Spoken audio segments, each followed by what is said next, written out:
You ever have one of those guests that comes over uninvited, sleeps late on your couch, eats all your food, and then leaves a giant mess in his wake when he goes? Yeah, that guy's awesome compared to Negan. It's The Walking Dead, Season 7, Episode 4. Service. Really? Hey everyone, D here, and welcome to this week's review of The Walking Dead. So, of course, there are spoilers ahead. You have been warned. Alright, so this was the big week. This was Negan's arrival in Alexandria. We got a week off to sort of see what was going on with the kingdom, and then we got to see the saviors, but this is really what we've been wanting to see since the first episode. What happens when Negan shows up in Alexandria? How is he making that statement? And basically what it comes down to is Negan's and the Savior doing a giant mushroom stamp over the whole town. It's just whipping out their thing and thing. This is mine, and pressing against it. That's mine. That's mine. All of this is mine. That's exactly what this was all about. It wasn't really about resources. It was about making a statement. Which is why we see them first off, as soon as Dwight shows up and starts messing with Rosita and Spencer, starts taking the guns. And they go through the whole thing with Carl later on as some sort of justification. But this is really what part of their initial means is. First thing we're going to do is we're going to disarm you. We're going to take away all your guns. We're going to take all away your weapons. Minimizes the threat that you pose to us and undercuts any ideas that the Alexandrians might have to standing up. The food, not really quite so much, but what do they go after next? Really areas of comfort and support. You've got the medicine. I'm going to take the medicine.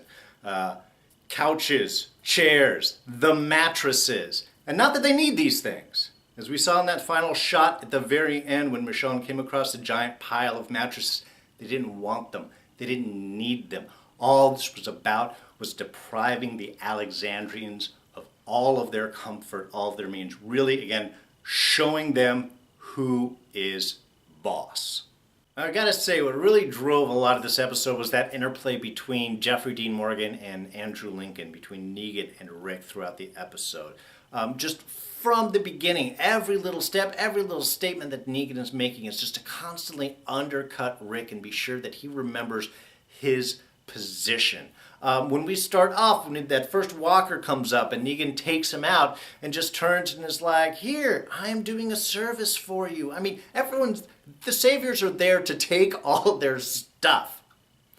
And yet Negan is always constantly playing off like he is doing everyone a favor, that he is the nice guy helping everyone out. But at any time that Rick tries to speak up or even speak straight, Negan again just undercuts him. Starts off in that first bit when he tries to give him, the food. Hey, we've got half of our stuff set aside and here it is and we've got it there. And Negan's like, no, no, no, no, no. We decide what half is. Again, it's that constant demoralization of not only Rick but the rest of the town with the items and such that they take. Even when we had the whole pursuit for the guns and he was holding Olivia hostage saying, okay, if we don't find these guns, we're going to kill him, forces Rick and the rest of the town to go basically turn everything upside down, go through everything, go through all the houses, tear up everything to try and find these two guns to save lives. And yes, this is why Rick is doing this, as we learned from that last discussion that he had with Michonne there in the little house outside the gates.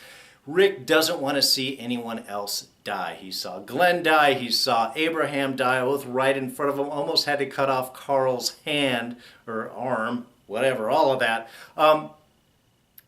just to try, and knows now that unless he cows town, unless he bows down, takes a knee, he could be risking that again, which is why he says that he doesn't want to hold on to these guns, because if anybody finds, the saviors find them, that's going to be someone else's death.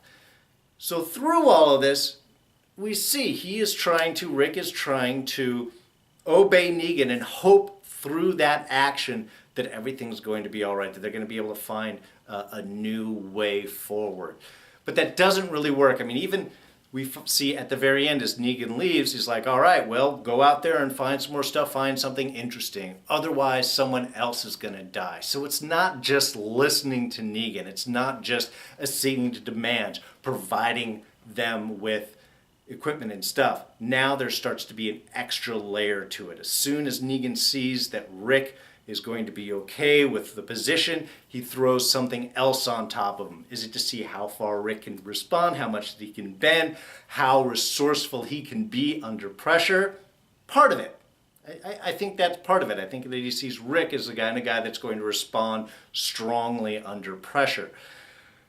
But again, it's also just to keep those expectations cut down so that Rick can't think, what if I do this, then we're going to go to this. Negan's going to constantly undercut that, constantly keep them on their toes, and hopefully in that way keep the Alexandrians confused and scared just enough that they will continue to provide for Negan and the Saviors. So all right, so Negan came to get the guns, they got their stuff, they were taking half of their things. Why? Why do you have a written up ledger of everything that you own? Yes, organization is great. And this is where I am running into the big problem that I had with this episode, or with the characters, more to the point, is they've had, okay, it's supposed to be a week, Negan showed up early. Again, not a big surprise there. But as soon as they got back, they should have been making plans for this. They should have taken some of the guns and hidden them away, taken the ammunition and some of them away. Be sure that you hide a certain amount. Obviously, no real survivalists here, understanding that you split things up. But that the ledger that kept track of everything should have burned that from the get-go. So there is no reference point. I understand when Alexandria is working the way that it normally does, that you want to keep track of all the weapons and all the food and how it comes out and all those important things. Under the Negan circumstance, they should have thought from the get-go. I mean, as the episode opens up, we have Michonne going out to practice her rifle work. She's not a rifleman or riflewoman. She's a swordswoman. Rifle is not her, long distance shooting is obviously not her forte, considering how many misses that she got going after that walker. Did hit the deer though. It's kind of sad for the deer, and they didn't even get to eat that afterwards. But that to me was some planning. She is starting to look ahead. Why she brought it back, and more to the point, why Rick gave her up. There wasn't the need to do it. Sure, giving the gun is a way to kind of get into Negan's good graces, and maybe that'll release Daryl, but Rick should know better than that. And also, Rick, thank you, Cowtown, I'm sorry, yes sir, master, all of that.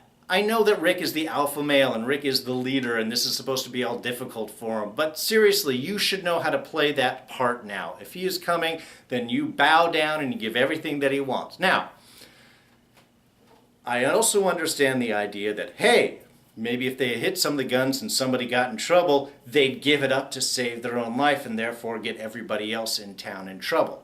Someone like Spencer would probably be more willing to give it up. I'm sorry, Spencer just annoys the heck out of me. So I understand that. You could have kept that a small group. You could have just, had only a few people know about where you put the guns, the extra food, or the extra medicine, or anything like that. Do it off-site. Don't have to do it in town.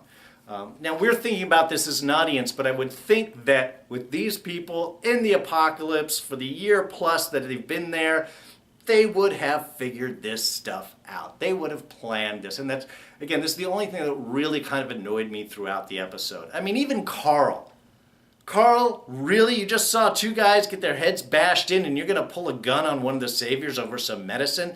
You should go and get your dad or make a complaint or do something about that. And you're going to threaten Negan? And I thought Carl was going to get his ass beat right there.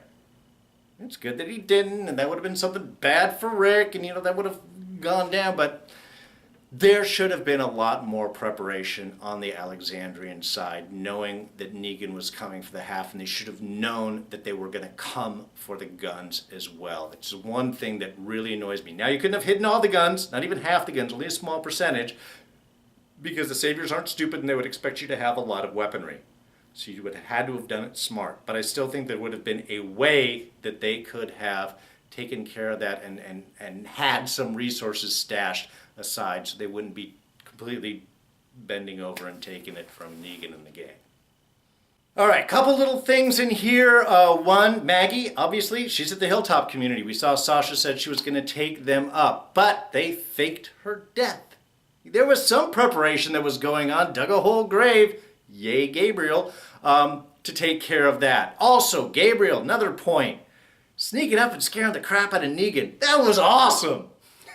Especially considering how meek that Gabriel was before, and now he's, I think Negan said it perfectly. He says, just showing up with all black in the collar and that freaky smile, because he was all like, hey, how you doing?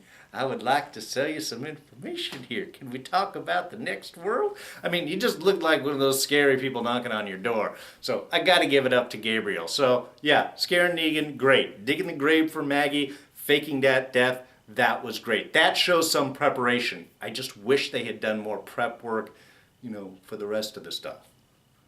Also, another little bit, got to talk about Shane a little bit this episode, just a small little bit, but we did have the reveal that Rick is pretty sure that Judith is not his daughter, that is Shane's daughter, which is something many of us, I think, have been thinking for the past couple of years with Judith is it Rick, is it Shane, does he know?